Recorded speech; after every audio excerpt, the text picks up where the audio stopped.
ఇప్పుడే జీ5 app download చేయండి. చూడండి మీ ఫేవరెట్ టీవీ షోస్ ఎప్పుడైనా ఎక్కడైనా. ఈ సంతకంతో నీ లైఫే చేంజ్ అయిపోతుంది. కమాన్, సైన్ చేయి. ఎక్కువ ఆలోచించకు, సంతకం పెట్టు.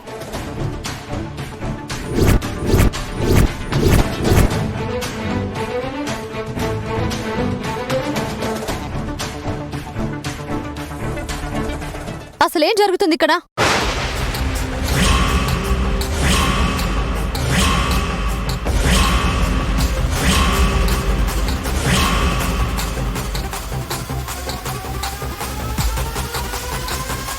సుగుణ ఆంటీని మోసం చేసిందే కాకుండా దివ్య చేత కూడా సంతకం తీసుకుంటున్నారా? మీ అన్యాయానికి హద్దు అదుపులు లేవా? వాళ్లే నన్ను మోసం చేయట్లేదు, నాకే అన్యాయం జరుగుతుందనిపించింది. నాకు రావాల్సిన ఆస్తి కోసం నేనే వీళ్ళని కాంటాక్ట్ చేస్తాను. ఏమంటున్నావు దివ్య? నిన్ను ఎవరు అన్యాయం చేశారు? పరిస్థితులు ఇంతకు ముందులా లేవు కదా. ఎవరి మనసు ఎప్పుడు ఎలా మారుతుందో నాకేం తెలుసు. అందుకే నా జాగ్రత్త నాది. అందుకని మీ ల్యాండ్ని కబ్జా చేయాలని చూస్తున్న వీళ్ళకి డాక్యుమెంట్ మీద సంతకం చేస్తావా? హలో, మేం ఎవ్వరి ల్యాండ్ కబ్జా చేయాలనుకోవట్లేదు. పైగా తనేం ఊరికే సంతకం చేయట్లేదు. ఆ ల్యాండ్ డెవలప్మెంట్కి తీసుకుని తనకి పెద్ద మొత్తంలో పర్సెంటేజ్ కూడా ఇస్తున్నాం. చాలా ఆపండి.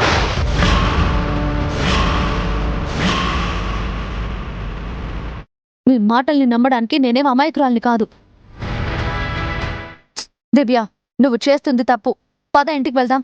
ఏది తప్పో ఏది ఒప్పో నాకు తెలుసు. అయినా నా మీద పెత్తనం చేయడానికి నువ్వెవరు? మీ అన్నయ్య భార్యని నీకు వదినని. ఈ హక్కు చాలదా నాకు? పద. ఇలా హక్కులు అధికారాలు అని చెప్పి ఎక్కడ నువ్వు వాళ్ళ అన్నయ్యతో కలిసి ఆస్తి కాజేస్తావేమో అని తన భయం కూడా.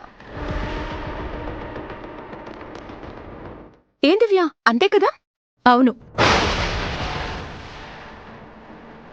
నాకు ఎవ్వరి మీద ఎలాంటి నమ్మకం లేదు. నా స్వార్థం నేను చూసుకుంటున్నాను, అంతే.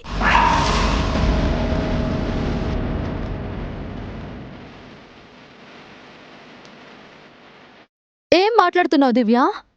నీకెవరి మీద నమ్మకం లేదా? మీ అన్నయ్య ఆల్రెడీ ఆ ల్యాండ్ని డెవలప్మెంట్కి ఇచ్చారు.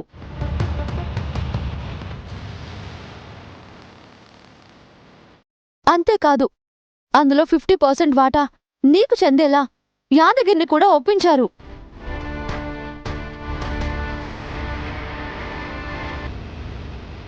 ఎందుకో తెలుసా?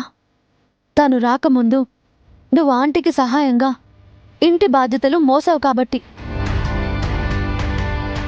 ఆయన నీ గురించి అంతలా ఆలోచిస్తుంటే నువ్వింత చిన్న ఆలోచన ఎలా చేయగలిగావు?